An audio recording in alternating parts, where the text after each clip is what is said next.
Hey everybody, and welcome back to the channel. Today we're going to be doing a deep dive into berberine and going over what berberine is used for, things that it can help reverse or even prevent.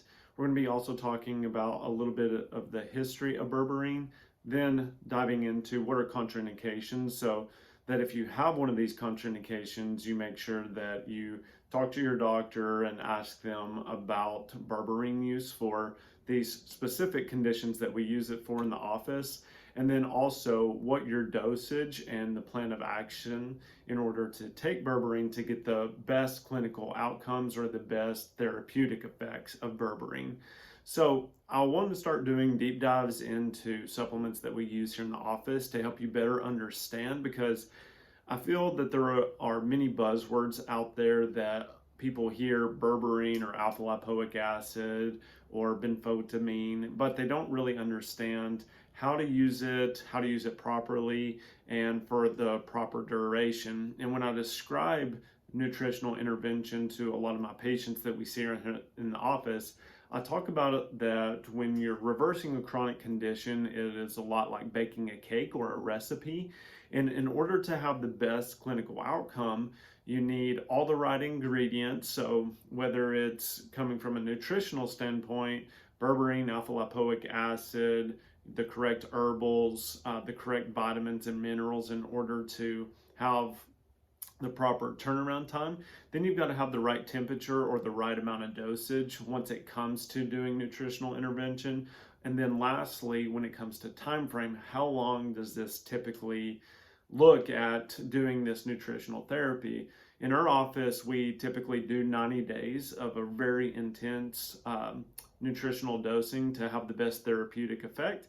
So I think that everybody needs to really understand what you're trying to achieve and what the clinical data shows and what the research data shows, because just because you take a supplement for a couple of weeks, or even if you're not taking the proper amount, you can still become disappointed because you didn't get the outcome that you wanted. But proper expectations is everything when it talks about the nutritional intervention. So with that, now berberine has been used a lot for regulating blood sugar, for diabetics, people with high cholesterol, inflammation, and weight loss. But it's what berberine is. It's a natural compound that has been used for centuries in traditional medicine. And it's been gaining popularity in the recent years due to its potential health benefits. And so it's a yellow colored alkaloid that is found in several plants, including golden seal, barberry, and Oregon grape. And these are supplements that we use in our gut health program because they're also antimicrobial. So any type of leaky gut or dysbiosis, we can actually use these to help reset the gut microbiome, which is a really cool additive effect when you're talking about, regulating blood sugar, which I think is what a lot of people use it commonly for. But when we're talking about gut health, it's great as well for the antimicrobial effects. And so with this, like I said, they've used it to treat diabetes, high cholesterol, and digestive issues. So if you have one of the three, or if you have multiple of the three, which most people do, this is something that you can use to help take care of those issues from a more natural standpoint, rather than using insulin, metformin, different types of medications, and then also your statins when it comes to cholesterol. If you haven't seen any of my videos about cholesterol in the past, I highly recommend that you go and watch those, because they can be very informative about the cholesterol myth and what's going on with cholesterol and how that can affect you hormonally. And then we see that a lot of the times in our neuropathy patients, about 70 to 80% of them have statins, and there are studies that show that there is a correlation between statins and neuropathy, because the myelin sheath is made of fatty acids. And so if you're not supplying the body for repair of that nervous tissue, then what will happen is that they will degenerate over time. So it's very important that you take control of that and you understand what's going on if you have neuropathy, burning, tingling in the hands or the feet. And so when we talk about the health benefits of berberine, then the first thing that is it's widely used for is it regulates blood sugar levels. And it's been shown to lower blood sugar levels by increasing insulin sensitivity and reducing insulin resistance. Now, it is thought that 80 to 90% of the population today here in America has insulin resistance.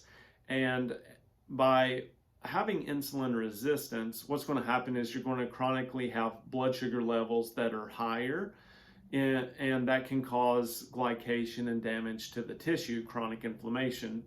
And I dive into this in another video, so go check out my insulin resistance videos. I have 2 of those where we talk about how to combat that using fats and fiber in order to help regulate the insulin resistance. Now, the thing about the berberine with it regulating blood sugar is that it's great for type 2 diabetics. If you're wanting to lower your medication, always consult your medical provider. But we use it if people want to come off their medications completely. Now, we do not advise that they do that. We help them get to where their A1Cs are, running around the 5.7 to 6 range, and then talk about lowering the dosages with their practitioners, and then also making sure that their glucose levels are staying normal, that they're not having abnormal fasting glucoses. Just to make sure that insulin and the absorption is being regulated appropriately. Now, berberine can also help lower cholesterol, and so it's been shown to lower LDL cholesterol. Now, LDL cholesterol is thought as bad cholesterol, but that really isn't the case. It has a lot of potential good functions in the body, such as helping boost your immune system, helping fight inflammation.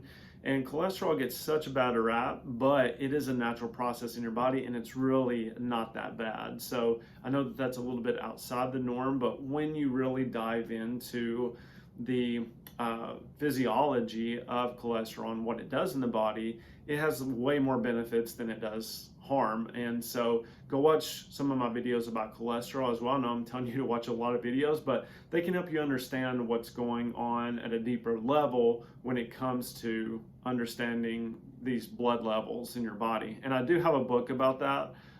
It's in the link below if you want to check it out. But it dives in how to read your blood work more appropriately, like a functional medicine doctor rather than a medical doctor, so that you can understand the difference between pathology and function. And then berberine also has anti-inflammatory properties, and it can help reduce inflammation in the body, which a lot of the times is caused by either high amounts of sugar, processed foods, gut bacteria, viruses, parasites, whatever it may be. It can help inhibit that process. And this is really beneficial when it comes to arthritis and inflammatory bowel disease. So a lot of these processes are caused due to chronic inflammation. And I'm going to have a video coming out about osteoarthritis and what's really going on in your body, because we see a lot of patients with that too, and rheumatoid.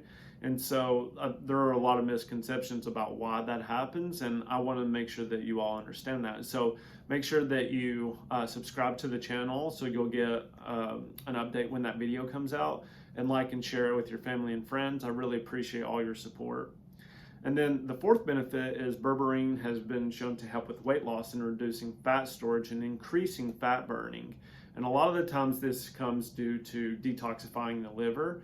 So your liver is your fat burning organ. So the less toxic we are, the more the liver can focus on taking that fat and burning it. So if you've hit a wall with your fat burning, or if you're not losing fat like you want to, a lot of the times you either need to do a liver detox or a liver cleanse in order to expedite that process. Now, not everything is beneficial when it comes to berberine. So there are some contraindications when it comes to this. And so when you're pregnant or breastfeeding, berberine isn't recommended because there's not enough research to determine its safety in these populations. So if you're still struggling with any of the issues aforementioned, then look at just changing your diet, doing a Mediterranean diet, getting plenty of fiber and fats in order to stabilize your blood sugars, remove any insulin resistance. And it's not advised that you want to lose weight during that time, but it can help a Mediterranean diet can help control that inflammation during pregnancy. And so there are certain interactions with medications, and that's why you need to always talk to your healthcare provider. And that can look like antibiotics, blood thinners, and medications for high blood pressure. So you always want to consult with your doctor before beginning those so that they make sure that there's not going to be any adverse side effects. Now, liver and kidney disease, berberine can worsen liver and kidney disease, so it's important to talk to your doctor about those underlying conditions, because if you have like fatty liver, or if you have a stage 3 or 4 kidney failure, then a lot of times those are responsible for filtering out medications and supplements. So they can cause some adverse inflammation, or they can actually make your kidney disease worse, especially if you're taking a lot of supplements, so you have to be very careful. Now, if you're interested in taking berberine, here's what I suggest from a clinical standpoint, as long as you've done everything else and talked to your doctor about how to do it. This is what we do here clinically. So this isn't medical advice for you specifically, because I don't know your health history, but here's typically what we do is that we do anywhere between 500 to 1500 milligrams twice a day for our patients. And that's what we see has the best clinical outcomes. Now, we do this twice a day at that dosage level for 90 days. And your A1Cs run off of that. And so typically we can measure and make sure that we're lowering that A1C to get that down to the appropriate levels. And that's just what the clinical research also shows has the best benefit. So with that, I hope that this video was helpful. I'm going to be doing more deep dives into berberine and other supplements, so make sure that you subscribe to the channel. There'll also be another video around here that you can check out. Go check out some of my other videos that I mentioned here when it comes to gut health, cholesterol, and just how you can really get this deep dive into your body and understand it. Because my mission is to help as many people as possible overcome their chronic health conditions so that they can have the highest quality of life possible. So thank you all again. Hope you all have a great day. Check out some free resources below, and I'll see you next time. Bye.